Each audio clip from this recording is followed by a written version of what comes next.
नमस्कार, बहुत स्वागत है आपका। पुराणों में स्वस्तिक का बहुत महत्व है। घर के मंदिर में अगर स्वस्तिक बनाएं तो घर परिवार में खुशहाली आती है और आपकी मनोकामनाओं की पूर्ति करता है। पुराणों में स्वस्तिक को माँ लक्ष्मी और गणपति का प्रतीक चिन्ह माना गया है। स्वस्तिक जो स्वस्तिक का चिन्ह है, ये आपके समस्त मनोकामनाओं को पूरी करने वाला चिन्ह है।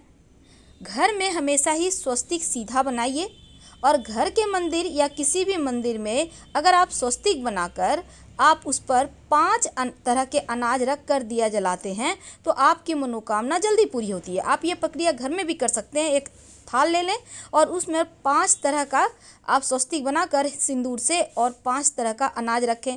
चावल है, गेहूँ है, मूंग है, इस तरह से 5 चीज़ें रखिएगा और फिर इसके ऊपर दीपक रख कर आप जलाइए तो आपकी समस्त मनोकामना पूरी हो जाती है। तो सीधा स्वस्तिक बनाइएगा, नहीं तो पूरा परेशानी बढ़ जाएगा। घर में कभी भी उल्टा स्वस्तिक नहीं बनाना चाहिए। अगर आपको नींद नहीं आती है, नींद की समस्या है, तो घर के मंदिर में आप अपने तर्जनी उंगली यानी जो पहली उंगली होती है ना, अंगूठा के पास वाली उंगली, बृहस्पति की उंगली, उसी से आप स्वस्तिक बनाइए। आपके बुरे सपने आने बंद हो जाएंगे। आप चाहें तो बेड पर बैठे बैठे हवा में भी स्वस्तिक का चिन्ह बना लीजिए और फिर आप सो जाइए, बुरे सपने नहीं आएंगे। और घर के मुख्य दरवाजे पर अगर कुमकुम से, सिंदूर से या फिर हल्दी से स्वस्तिक बनाया जाए तो देवी देवता खुश होते हैं, प्रसन्न होते हैं। नवरात्र के दिनों में पूरे 9 दिन तक माता रानी की विधि विधान से हर कोई पूजा करता है, लेकिन आज हम आपके साथ कुछ और बात करेंगे। जब भी कोई खास मौका होता है, पूजा पाठ का दिन होता है, जब भी आपके जीवन में कुछ खुशियाँ आने वाली होती है, तो उस दिन कुछ विशेष प्रयोग करने के विधान है। देखिए, आज हम आपका ज़्यादा समय व्यतीत नहीं करेंगे और सीधे मुद्दे पे आते हैं। आप दिन की शुरुआत कैसे करते हैं, ये नवरात्र के दिनों में बहुत मायने रखता है। बिना किसी समय गवाए किसी भी तरह का, चलिए आते हैं मुद्दे पे। देखिए, सबसे पहली बात, नवरात्र के दिनों में आपको तो पता है बहुत सारे लोग सिद्धियां प्राप्त करते हैं और ये सिद्धियां कभी कभी लोग दूसरों को परेशान करने के लिए भी यूज करते हैं और कभी कभी खुद के लिए अच्छा करने के लिए भी। लेकिन आज हम तमाम लोगों के तांत्रिक क्रियाओं से बचने के लिए, क्योंकि नवरात्र के दिनों में खासकर बच्चे को आप बहुत जतन से रखती हैं, उन्हें काजल लगाती हैं, किसी का दिया हुआ सफ़ेद वस्तु खाने को मना करती हैं, तमाम विधि विधान तो होते हैं, लेकिन नवरात्र के दिनों में कुछ खास प्रयोग किए जाते हैं।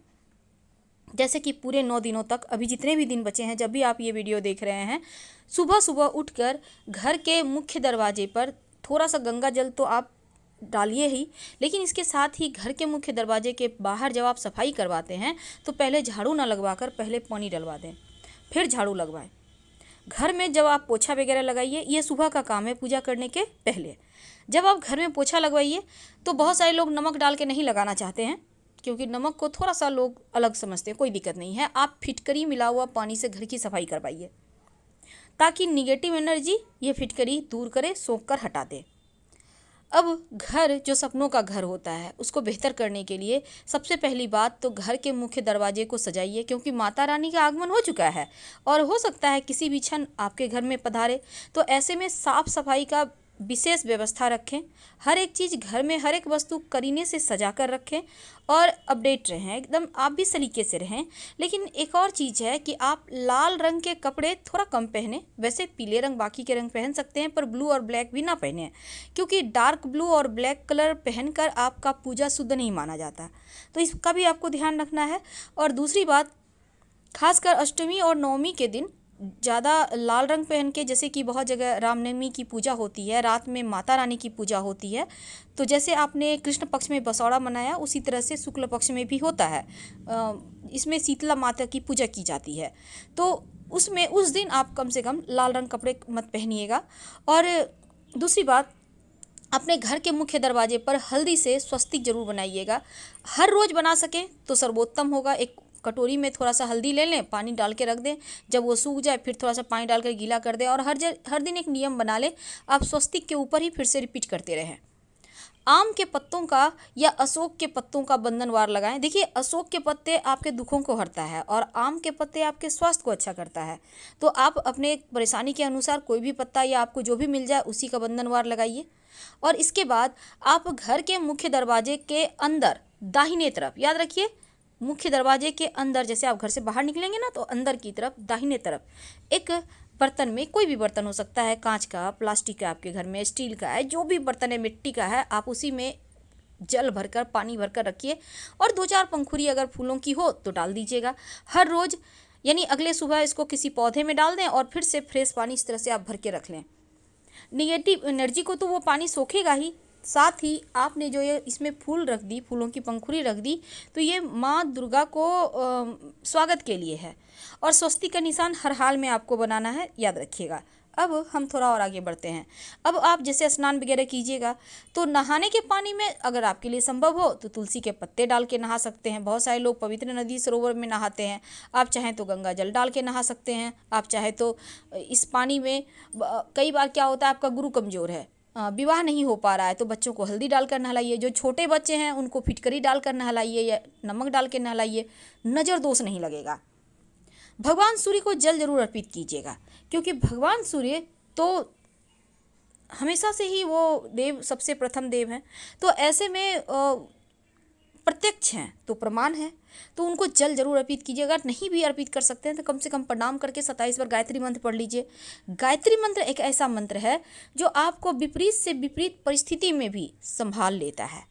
अब थोड़ा और आगे बढ़ते हैं। देखिए, माता रानी को मनाने का बहुत सारे विधान है। आज हम आपको सिंपल बात बताएंगे। नवरात्रि के 9 दिनों में किसी भी दिन लाल धागा, मौली धागा होता है ना, आप लेकर माँ दुर्गा के मंदिर में जाएं।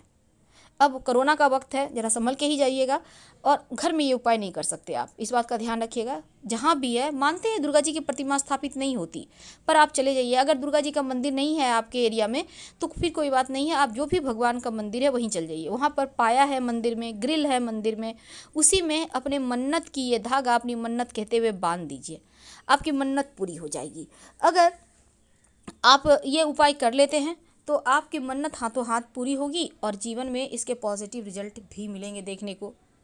ये तो थी बहुत सिंपल बात। अब हम एक खास बातें जानते हैं। देखिए, आप जिस भी भगवान को प्रसन्न करना चाहते हैं, जैसे कि आप शिव जी को प्रसन्न करना चाहते हैं, श्री हरि को प्रसन्न करना चाहते हैं, जो भी भगवान को आप चाहते हैं वो प्रसन्न हो जाएं, तो आप घर में स्वस्तिक बनाइए और उसी के ऊपर देवी या देवता की मूर्ति, तस्वीर रख दें।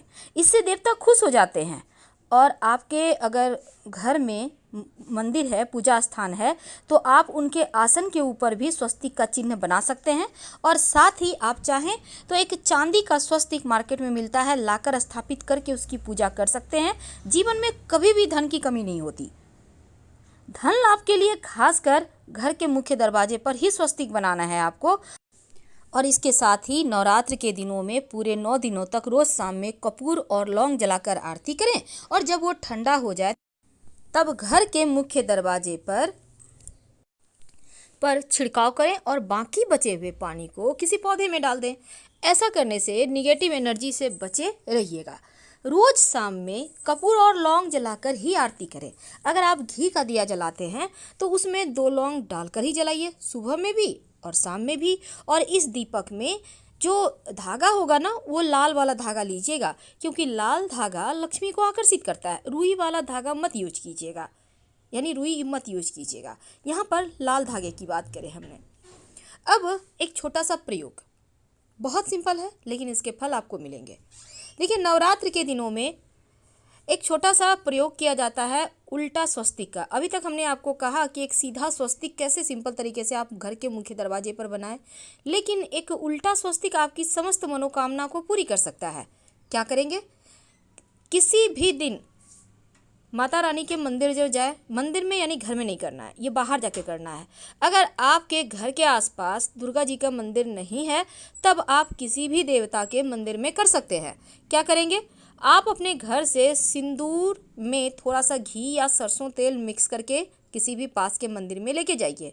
अब मंदिर के दीवार पर एक उल्टा स्वस्तिक बना दें। अब उल्टा स्वस्तिक, देखिए ये वाला सीधा स्वस्तिक है, लेकिन उल्टा स्वस्तिक यानी स्वस्तिक में जो 4 भुजाएं हैं वो उल्टा हो जाएगा।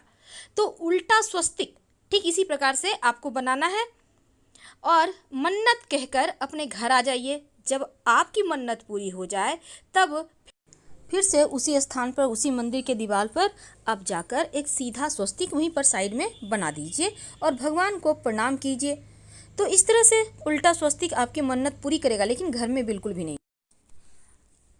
भी नहीं बनाना है आपको स्वस्तिक। याद रखिए, उल्टा स्वस्तिक नहीं बनाना है, घर में हमेशा सीधा ही बनेगा। हम आपसे विदा लेते हैं। हर हर महादेव। जानकारी अच्छी लगे तब लाइक कर सब्सक्राइब करें, अपनों से शेयर करें और कमेंट में हर हर महादेव जरूर लिखें। धन्यवाद।